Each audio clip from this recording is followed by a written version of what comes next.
Hey guys, this is Mark Howard, author of the Griffin Legends fantasy novel series.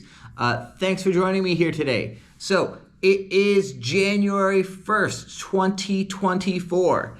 And like I mentioned in my last video, we have some exciting things coming up here.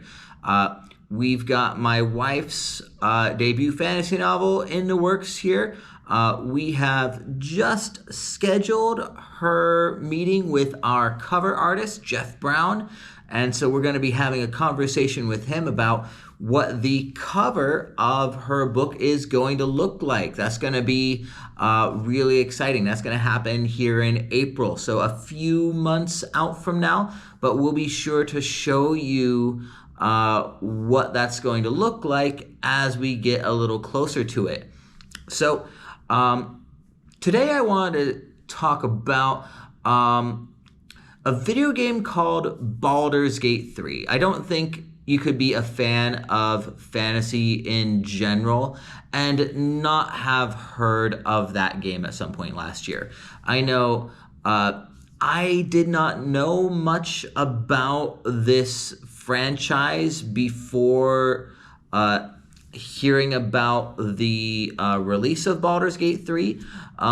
I don't have a lot of time for video games these days, particularly longer, drawn-out things like fantasy RPGs. But because it had been a while since I had played a game like this, I thought that since this one was brand new, there was a lot of hype over it, that I would give it a try. And so I thought I'd share a few thoughts on that here with you today. So first off, Baldur's Gate 3 is very enjoyable in a lot of different regards. There are a lot of reasons why I think that it deserves all the praise that it gets, right? You have a number of classic fantasy archetypes that you could make as far as the kinds of characters go. Lots of customization with their looks, their voices, all of that kind of stuff. And so as someone who's generally a fan of Dungeons and Dragons kind of role-playing games, this scratches that itch very well here. Other things on the positive side, again, as someone who played a lot of Dungeons and Dragons when I was younger in high school and early college, I can say that it does that kind of grid style combat pretty well. So if you're a fan of that tabletop role-playing game kind of combat experience, this game does a nice cinematic, very graphics-heavy version of that there. And I think for me, one of the most impressive aspects of this game is how all of your choices have a big impact on things that happen later on. Even seemingly small choices have a massive impact on how your own character's story progresses, which this is something different from what I've seen in some other games kind of like this that I've played in the past, where in a slightly older game like say Mass Effect here, where you can pick a certain line of dialogue out of several options, and you can basically say how you feel about a certain situation that your character is going through. But at the end of the day, that's not going to change the story in any significant way. And so a heavy criticism of games like Mass Effect that people were laying out against it at the time was it wasn't so much of a choosing your actions so much as it was choosing your opinion. Well, Baldur's Gate 3, you definitely make choices that are significant, right? My brother and I, we were playing this game I guess you would call it parallel play, right? Where we're both running our own campaigns at the same time, and he would tell me about certain things that were going on in his campaign, and I would have no idea about what he was talking about, and vice versa, because we had made different choices along the way, and that opened up new plot points or closed off other plot points, and that was all super cool. And I was really enjoying all of those different aspects of this game. But here is where, as a storyteller myself, where the game falls a bit flat. And this is not an insignificant point for someone who is really invested in stories. And this is the nature of most of the characters you come across in this game, right? In any setting, you're going to need a certain number of round characters who undergo some sort of growth, right? They develop in some way, they change their worldview, something along those lines, right? This is something that round characters do by definition, and you usually want to have certainly your main character, right? Your protagonist usually has to be round. I can't think of a situation where you would actually want your main character to be a flat character. You might also want a few of your protagonists' closer friends, or maybe even your antagonist, also be fairly round, right? Where they go through some sort of change. They realize that, oh, the world around me is different than what I thought, or, something to that effect, right? You want to have some round characters. However, where Baldur's Gate 3 falls flat is that there are very few, if any, flat characters that you have a lot of major interactions with, right? Your flat characters are characters who, being the opposite of round characters, they do not go through major changes, right? They see the world in a certain way, and they behave in these particular patterns, and they just keep going along that steady line throughout the story. Now, contrary to what some people might think, you actually want a large number of flat characters in your story, because this provides a certain sense of stability for your world, right? It helps you recognize what is normal or what's not normal in a setting. And so if you have your main character make a bunch of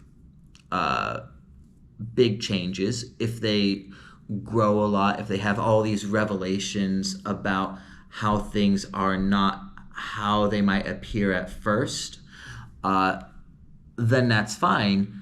But if everyone around that character is having similar experience where everyone is like, whoa, this is not what I thought it was, then that can leave the audience a bit unsure, right? And so as I'm playing through Baldur's Gate 3, I come across a couple of major characters. I won't spoil you guys on too much here about this. I'm sure most of you who are interested in playing this game already have, but all the same, just in case, I won't spoil you guys on anything. So anyway, I come across the first couple major non-player characters that you meet in this game, and turns out that they are following this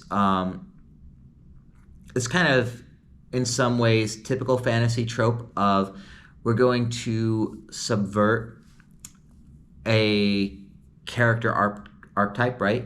Where there's two sides of this coin, and we see both of these in Baldur's Gate 3, where we have either a misunderstood monster, right? Someone who has a physical appearance where they They look like something monstrous in some way, shape, or form, but in actuality, they're not really so bad, right? We've seen this done a lot in fantasy, and it can be poignant, right? We enjoy this to a certain extent, and so if we use this sparingly, it can be kind of powerful, right? The flip side of this, of course, is where we have a character who looks like they fall into this more or less heroic archetype, but then they've got a dark secret, right? Or they're a ticking time bomb in some way, shape, or form, right? These are two sides of the same coin, right? Our misunderstood monster and our gallant hero-looking guy who's not really so gallant or good-looking once you get to know this person on the inside. Prime example of where we see this in other fiction is the classic fairy tale Beauty and the Beast, right? And we have both of those at the same time, and they mirror each other, intentionally so. We have on the one hand the Beast, who looks like a bad guy. He's got fangs, fur, claws, all this stuff that immediately makes us go, whoa, should I pull out my sword? Is he going to try to bite me, right? But we get to know him, and it turns out that he's not so bad, and he's been cursed, and he learned his lesson, but now Belle just needs to kiss him and make it all better, right? On the flip side of this, we have Gaston, right? Gaston is the town hero. He's rugged, he's handsome, he's got all of these great things going for him, and every girl in town wishes that Gaston had his eyes on her the way he has his eyes on Belle. Well, turns out Belle has good reason for not really liking Gaston so much, right? He's a jerk, and in the end, when he gets in the fight with the Beast, you learn that, it's really Gaston who was the villain all along. So when we do this sparingly, and when we do it with great intention, this can be a very powerful storytelling device. My big problem with Baldur's Gate 3 is they do this just willy-nilly with almost every non-player character you meet in this game. Everyone's got a dark secret, or if not a dark secret, they look like something that you should just hit the attack button right away and just end that monster's life. But then you figure out, oh wait, I have dialogue options with this character. Oh, you didn't mean to be a monster, you were made to be a monster, and don't worry, I will fix you, right? When we do that with every single character we meet along the way, then it kind of leaves us to wonder, like when we meet the next character along the line, like, okay, what's your dark secret? Or how were you mistreated? What's your childhood trauma that made you look the way you do, and why I should actually not be so hostile towards you at all, right? We do this too much, and it becomes suddenly, if we were to use an analogy with cooking here, it changes from this very poignant thing that can tug at our heartstrings and maybe teach us a little bit about not judging a book by its cover. It changes from that to this cooking analogy of, well, now we've got this plain dish, and instead of adding a little bit of spice to give it some garnish to help accentuate this flavor we're trying to bring out, instead we're just taking the entire salt shaker, unscrewing the cap, and dumping it all on, right? It becomes didactic. It becomes too heavy-handed, and it loses its effect, or at least that's what I believe there. And so that's my thought on Baldur's Gate 3. And I did ultimately put down Baldur's Gate 3 because of this, right? On top of, trying to do this whole fantasy writer thing of my own, in addition to raising a bunch of small children, helping my wife get her book out, right? Aside from just not really having the time for all this many video games, ultimately, I got a bit turned off by this story, and by the end of the second act, when I met yet another misunderstood monster, I said, okay, I think I've had enough of this, right? And so I turned it off, and maybe I'll go back to this game at some point, but I don't feel a strong pull to go back to it right now. I would recommend this game for a number of reasons. Like I mentioned in the beginning of the video, I think that it's fine in so many ways and exceeds expectations for what we've seen in a lot of other video games for a long time. But as far as the story goes, I think they just, again, they put way too much spice on it here, and I need something else as far as the story goes there. But anyway, let me know what you guys think. Am I overreacting to this? Is this do we need more subversion of these character archetypes? Let me know in the comments, right? Like, share, subscribe, all of that, and we will see you all next time.